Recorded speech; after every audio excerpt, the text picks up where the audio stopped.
So is there another him running around? Yeah. So no, I think everything was sort of, it might have just been changed. It might have just been like, hey, we're going to mess with the time stream here, and here's why. And so they might have changed. He's like, I don't want to be included in this universe. Take me out of this whole dimension. I don't know. The sources of Grayskull's powers are kind of unexplainable. Yeah. You get a gold helmet when you get all the power. Yeah, you do, when the universe, fills you. Yeah. Oh, I feel great. Yeah, it feels great. Yeah.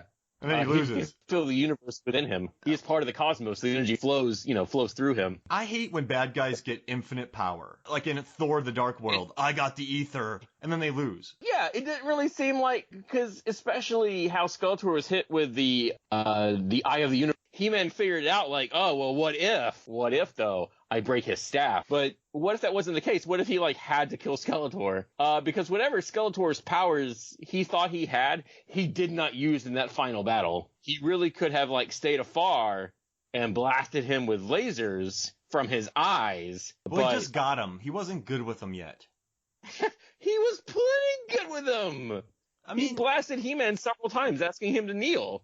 It's like tennis. You have all the skills in the world, but when things get a little stressful, you forget the fundamentals. You know what I mean?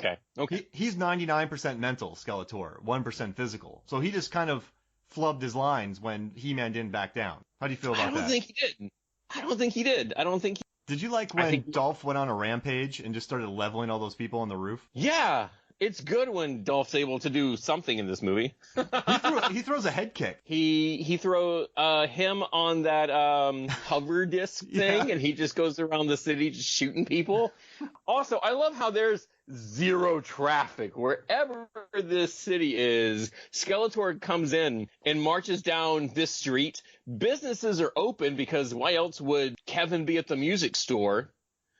The cops are out and about. But there's no one notice how there's no extras in this movie. No, well, they cost money. Yeah. There's no extras in this movie that you can see on Earth. There's extras in Eternia with the shock troops, and there's some extras during the day at Robbie's, but nighttime extras are unheard of. Nope. And you know what's crazy? I think Universal offered them $15 million to make this movie, but then Canon jumped in and said 17. How much do you think they missed that $15 million 3 days into production? Yeah, easy. Yeah, I think so. Canon Films is great, though. I love that documentary, Electric Boogaloo. So they said during this movie that they were running out of money, and the director had he kept the casting crew sheltered while he was trying to get more money. And eventually, they didn't want to end, right? So they weren't going to film the ending of this movie. But then they decided to cut a deal with him. And they're like, okay, we'll do that. Did you hear about that? Okay, so the story, what I heard from people, is the fact that this was going to be a collaborative effort between Mattel and Canon. But Canon was like, you put up the first half of your money. And Mattel's like, yeah, that's no problem. So they put up half the budget. Then when Mattel was like, okay, hey, you owe, it's your turn, Canon turned around and was like, funny thing, we don't have this money. Can you just front the whole thing? And Mattel got really, really pissed about that. Well, that's fair. Because Canon was going under during the time of this production. They shut down the production of this movie. Like I said, Stout said, he's like, because I know the first time, because that's why one of the last battle is filmed in darkness, is because everybody had pretty much left the set already. Oh, really? Yeah, it wasn't. Yeah, it was so low budget, everything, because they were also tearing things down too. Yeah, they almost didn't finish this movie. So if this movie was made by Universal, would it have been better? Or do you think, what do you, your brain, what do you think? I mean, because the script. Here's the deal. So I don't know if this movie would have been made better or worse by more money. Yeah, you're right. I don't think more or less money was the situation here. Yeah, they were limited by things. They couldn't have Orko, so they had to have Gwildor, which is a character in the UK comics. Yeah, I don't know. I really don't think. I don't think more. It's sort of like the Snyder Cut of Justice League. More money would not you needed 2 more hours of this movie. That's not going to fix things. No, more of something doesn't exactly mean it's going to be better. Sometimes, yeah. Sometimes it'll fix quote plot holes or, points that people need to be, talked to about because they can't figure it out the rest of the way. No, I don't know if it would have been, made better, but it would have been definitely, I don't know, it also feels like this is a movie perfect for the history of canon films. Yeah. Like, like this movie got shut down numerous times. Yeah, that sounds about right. Yeah, that sounds on brand for canon. But it's interesting because you know what happened. I'm guessing. Speaking of Universal, I'm guessing you found out what happened to the sequel, right? No, what happened to the sequel? Oh, so the sequel was written because if you have Cyborg. Cyborg. Yeah, Cyborg. Cyborg. Fender Yeah. and Gibson. So I guess if you want to explain, the people who don't know what exactly happened, because you and I both know the story. Yeah, where JCVD does splits and saves the day. They took the sequel to the script and then retooled it to make Universal Soldier 2 Cyborg. Oh, okay. Yeah, that was the thing. They turned the proposed script into that. Somehow, some way. I don't really know. I love it. I love it. Because, because Skeletor appears at the end credits with "I'll be back," and of course, he doesn't. For obvious reasons. I love the stinger, though. The post-credit sting. Marvel ripped it out. Post-credit stinger. Yeah. Obviously. That's where they got the idea. Those Kevin movies. Feige is like, yes. Yep. Yes, we need more of this. All right, so I have a question for you. Why has this film... ask away. You talk to most people our age, right? Or, a few years within those gaps. Mm-hmm. Why... You talk to most people, and they love this movie. When I put this up on Movies, Films, and Flicks Facebook, I had so many comments. I love this movie. Guilty pleasure. Mm-hmm. I watched this every day when I was a kid. What about this movie has, the nostalgia factor, the cult classic? So when kids were... Obviously, kids are kids. We didn't know about the problems of canon film. But for some reason, every kid knew this movie and would watch it on repeat. Yeah.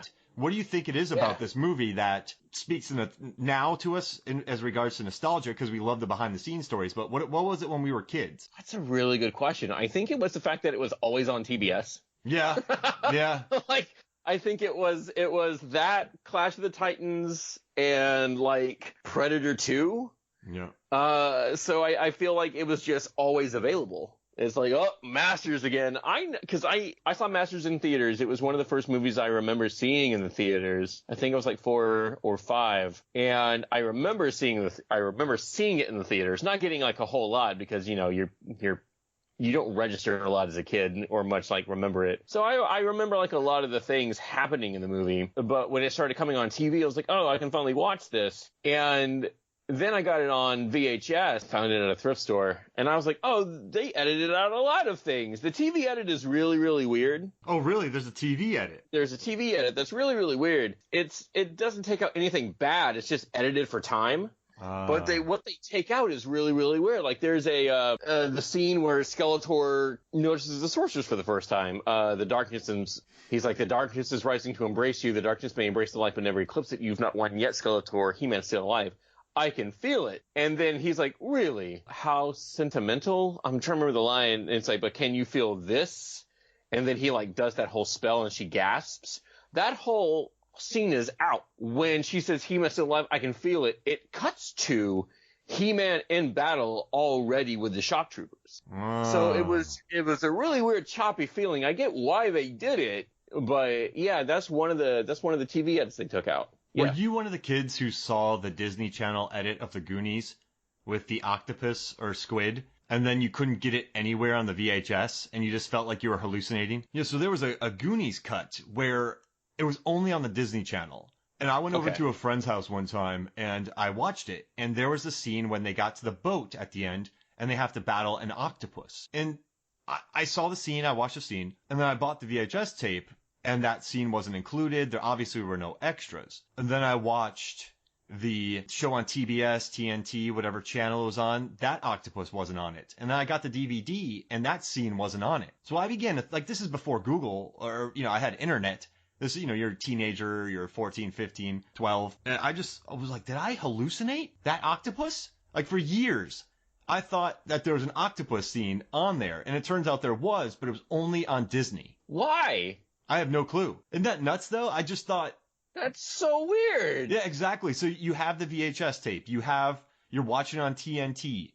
And that never pops back up. So for years, I'm like, did I make that up? And then I watched the scene again. It was completely different than what I imagined. I thought he got punched in the face with Data's punching bag. But it's kind of funny just seeing that scene and then thinking that's the way it is and seeing a different version. That's so bananas. No, I didn't have the Disney Channel growing up. Yeah, I had to go to a friend's house. Yeah, I had to go to a friend's house and watch that. Yeah, it was premium package. Yeah, premium packaging. We would watch that than like some R-rated movie. Like we were just hey, let's watch Die Hard 2 and Goonies.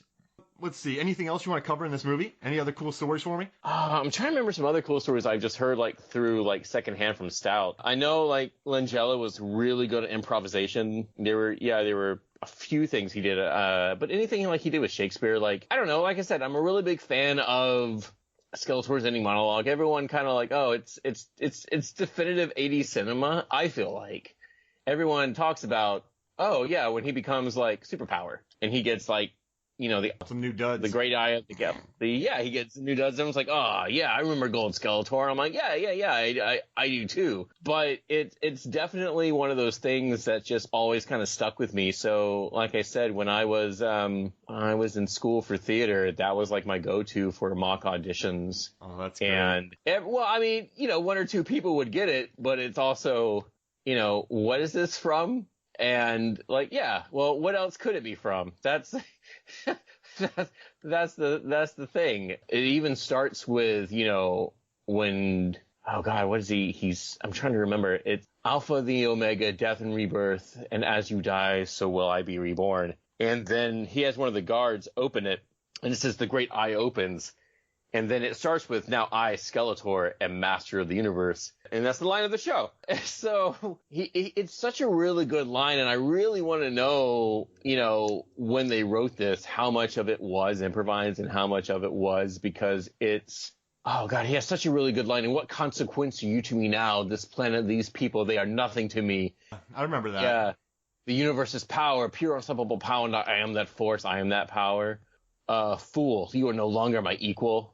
I think that's just a good line. I think that's and what consequence are you to me now? Like I don't know. That's really good. That's good dialogue to me. It might be, you know, other people are like, oh, that's dumb. I'm like, I don't know. As a kid, that's just straight up villainy. I do remember, because I grew up in a very conservative household, a very Christian conservative household. I had a question in my mind because he is a god. I thought there's only one god. My mom lied to me as a child. This is true. My mom lied to me and said, no. He said he's gold. And I was like, oh, that makes sense. Really? So I am more than man. I am more than life. I am gold. So eventually, like I learned, wait, no, you lied to me. I get it, but you know, you don't want to go into polytheistic discussions with a, you know, 6-year-old. I mean, you could, but why would you? Yeah, that'd be tough. So, I don't know. I also lied to my Sunday school teacher for like the first couple weeks. What? And told her my name was Peter Parker. Yeah. It didn't catch on until like almost a month where my teacher finally met my mom. So, yeah, I was in trouble for that. I was in definite trouble for that. When I worked do you have any questions? Well, actually, I want to tell you, when I worked in movie theaters, I would have like, my name would be Biff, Bucky, or Sven. I would change my name tags every time. So whenever the managers got a complaint, they'd be like, man, that Bucky's a real asshole. And then my managers would laugh. No, so what did you think about He-Man's costume in this? Because I thought it was pretty interesting. William Stout, he also said that Dolph is an incredibly beautiful human being, which I read. But they said they had a hard time because they're like, we don't want him walking around in just a piece of cloth. So they made the boots higher, they added the cape, and then they threw on some more stuff. I thought that was a shrewd decision. It wasn't, right, it wasn't, it's also not his favorite design. The one they went with wasn't his favorite design. Again, if you look up, on Stout's website, he has a whole bunch of like illustrations and concepts and stuff. There's one he really did like, and I'm trying to remember which one it was, but it looked fine. It looked okay at the end when everyone's all nice and shiny again, sort of like, you know, it's Star Wars. Oh, that was another thing too. Don't you love the theme in this? Because it's not quite Superman, but oh boy, does it want to be John Williams' Superman theme so bad. I loved it though. I had a lot of fun with it. Add in some 80s synth in there. I also love the lineup of bounty hunters. Yeah. It's a good score. I thought it was Superman. I thought like oh, this came first. No, that was not the case. Can I I ask don't you know. a question? Yeah, always. If you're going to jump through a portal, right? Okay. What's your portal jump? Yeah. Because you notice how people jump through portals and get flung through portals? Like, what's your form going to be?